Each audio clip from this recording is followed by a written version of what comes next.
Don't miss any of the action at Oceanside, Chula Vista, Torrey Pines, and many more San Diego schools. Download the free UT Preps app on Google Play or the Apple App Store. Welcome back inside Canyonside Baseball and Softball Academy. Tommy, David, and Christian here for another San Diego Prep Insider Baseball podcast. Guys, how you feeling today? Another good day. Yeah. I'm excited. I want to talk some more small ball. Some more small ball. Oh my goodness. Well, we're going to talk about some of the bigger teams. I'm going to talk about small ball, some of the bigger teams of the county. We're going to start with the top 10. We're going to go to our game balls, guys who played well last week. Then we're going to do our fair or foul, and then we're going to talk best middle infielders in San Diego. So starting with those top 10, I'll give mine real quick, starting from 10 all the way up to 1. Eastlake, Coronado, Francis Parker, Granite Hills at 7, Carlsbad 6, Torrey Pines 5, Forest Cathedral 3 is RB after a couple losses this week. Saints is at 2 and La Costa Canyon at 1. David, who do you have? I'm going to mix it up a little bit today. Okay, all right. This is a different top 10 than most guys probably have. Number 1 for me is still RB. I'm going to give them the crown still. But I got number 2, Granite, who's beat both our LCC and RB in the last couple weeks. Eastlake, number 4, Cathedral 5, Madison 6, Helix 7, Poway 8, Scripps Ranch 9, and Torrey Pines 10. And I like having a little change up between those two. I gotta say though, RB, that top spot after some losses, it's bold. I'm gonna give it to him still for a couple more weeks. Well, they got plenty of time to climb back up the ladder for me. So guys, some of the players who played well last year deserve some recognition. So who are your game balls? Christian, we'll start with you. I'm gonna give out my first game ball. Can I give like 2/3 and 1/3 of a game ball? Sure. Hugo Kinabuchi from Canyon Crest. He blanked Santa Fe Christian on Monday. It was an impressive pitching performance. Got a lot of strikeouts, got a lot of groundouts, kept the ball in play. Didn't let anyone pass second base in his start. But I also got to give a small little sliver of that game ball to Alex Rato for bunting in a run for his pitcher. We're talking a lot about small ball last week. How many runs did they get in the 7th inning? You know, it's still, they got one off of a bunt. What was the final score? It was 6-0. But one off a bunt. That's all I got to say. My next game ball goes to the entire Coronado offense. 7 runs in 1 inning against San Marcos was impressive, but it was also done with just putting the ball in play. It was not doubles in the gap. It was just hitting the contact, and that's always impressive to me. My last game ball goes to Matt Ornelia with Vista. He got a walk-off double, and I always love a walk-off. It's a great feeling. Yeah. Oh my goodness, I wouldn't know. I wouldn't know either. David, what do you think? All right, I got 3 game balls to give out. Number 1, Jack Dashwood. 7 innings, 1 hit, 16 Ks versus Francis Parker. I think the best number in that, 0 walks. That's pretty impressive. Especially early in the year. Yeah, 0 right. walks. Talk about command there. Second game ball, Dylan Schrum. I hope I'm pronouncing your last name right, buddy. Senior first baseman pitcher at Granite Hills. Like I said, these guys are really playing some good ball. He's leading the team. Went grand slam last night in a game against RB, so really feeling good at the plate. Ben Ramirez over at Eastlake. I've got 3 games on him. He's got 7 hits, 538 average. He's one of the top infielders in San Diego. He's going to USC. He's only a junior, so still got another year to play. Big ceiling for that guy. And when we're past like 5, 10, yeah, we're into that, like we're into the season now, and if you're still hitting above 300 this far in, it's not a fluke anymore. Totally. It's not a statistical blip. Yeah, he's on fire. So those are our game balls. We're gonna go to fair or foul now. First fair or foul, guys. We'll start with you, Christian. All teams should want to compete in the Lions tournament. I'm gonna say foul. All San Diego teams, excuse me. All teams should. I'm gonna say foul. I just am not a fan of putting arms through the ringer early in a season. We're talking about playing a lot of games early on in the year, and you jump immediately to pitchers, but that's not just pitchers. That's catchers throwing a lot more. That's your shortstop every inning warming up in the hole, throwing big throws. Arms to me come at an absolute premium, and I don't want to do anything to ruin them early on in the season. If the Lions tournament was 2 months later, if it was an end of the year tournament, yes.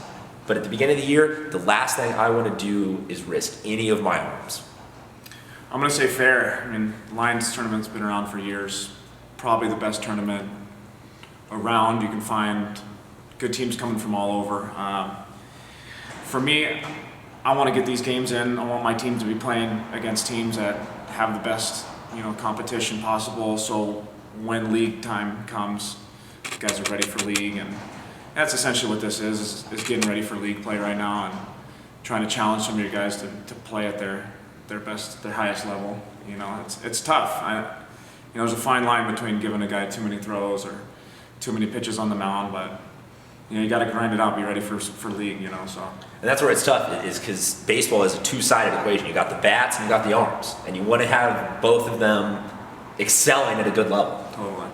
I'd say go for it. I think tournaments are fun this time of year, especially. You get to see some extra kids pitch because you have to make them pitch 4 games in a row if you're doing well. So or you get the chance to hit a tournament-winning home run and become a La Jolla Country Day legend. Don't know who you're talking about. Anyway, second fair or foul. I'll start with you this time, Dave.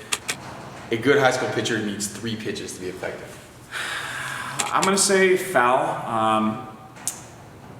For me, I want a guy to really dominate fastball, location first, and maybe mix in a change. You'll see a lot of young pitchers rely on the curve coming up because it's a harder pitch to hit for young hitters, but essentially as you get older, that changeup can be as devastating and as much of an equalizer as the curve. So, I want guys to rely more on their first and second pitches being their fastball change, and maybe a curve when they're really feeling good, like towards the junior and senior year.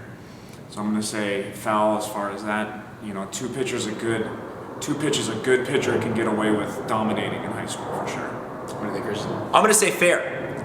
Hear me out on this one, though. Okay.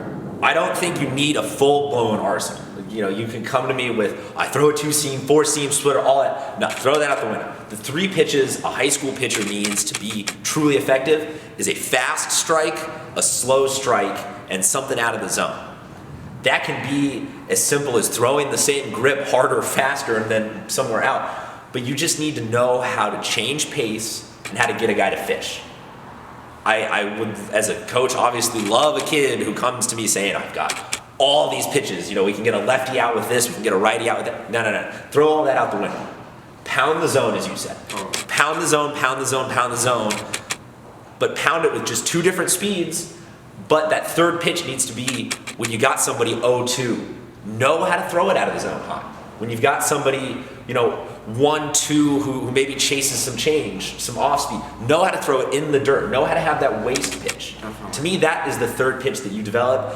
You throw those 3, you will be head and shoulders above anybody that can come out of the bullpen throwing 85 plus or I've got that signature snapping curve. No. Just pound the zone with a couple different speeds. Yeah, I think if you can throw a low and fastball, you pretty much win every single time. That's kind of my strikes all day, man. Yeah, strikes all day. So now we've talked about the teams, a little bit of our opinions, but now we got to talk about the players individually. We're going to talk middle infielders this week. Dave, who are your middle infielders, best middle infielders in San Diego? I got a big list here. This is fun for me. I was a former shortstop, so watching some of these guys play, it's pretty impressive. Top of the list to start, Jacob Blass, San Marcos University of Arizona commit. I got Nick Allen, Francis Parker, USC commit. Quinn Hoffman, Cathedral Catholic. What I hear, he's got some of the best hands in San Diego. He's a Harvard commit. Kichi Sato over at Rancho Bernardo. He runs a 6.660. This guy is probably the fastest second baseman in San Diego. He's an uncommitted junior, not for long. Someone grab that up. Exactly. Zach Siegel, La Jolla. He's a Stanford commit. And I got Casey Schmidt, Eastlake, San Diego State commit. Big list. Yeah, this list is probably so big because in high school we see the better players playing the middle infield position. So I've got a few to add to that. I'm going to add Carlos Arellano from Calexico. He played in the Little League World Series representing Mexico, actually. So that's got to be a cool experience. He's got a resume, but he still is backing it up. Right, and he's going to New Mexico State next year, so we'll look for you there, Carlos. Jeffrey McCallie from Scripps Ranch going to USD next year. Good, solid contact hitter. And then Ben Ramirez, we talked about him earlier already, but got to mention him again from Eastlake. Only a junior, going to go to USC next year. He's still got a senior year left. But I mean, he's gonna be someone to watch out for as a senior. Christian, do you have anyone to add? I got one kid to add, Vivaldo Castillo. They call him V down at Hooride. Kid's been tearing it up with the bat this season, and that's been the missing piece. He's been starting on varsity since freshman year, and he's always had the defense. He's always had the arm, but now the bat has come up to par. He's hitting like a possessed man, but he's also got the defense to match it.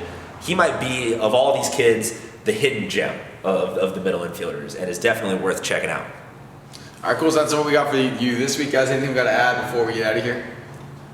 No, not too much to add. Keep hitting walk-offs. I like those. Yeah, you've been having a good time in these games so far.